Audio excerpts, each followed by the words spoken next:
They now know exactly why the submarine didn't make it, and neither did the people inside. And I also want to follow up with my medium reading on what I've been feeling since the beginning and where I believe those sounds were coming from inside the submarine that were on the recording.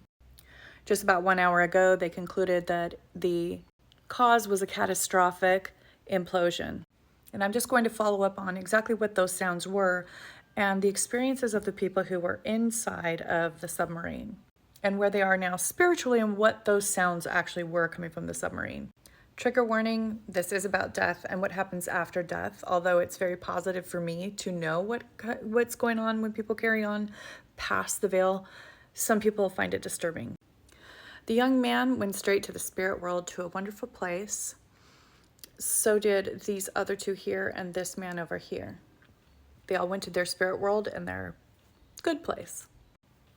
This man here remained under the ocean, and actually still near the submarine and the place where this all happened, and also near the Titanic. He also was trying to get the attention of the people who were searching for them even after death. So his spirit did not know he was dead yet.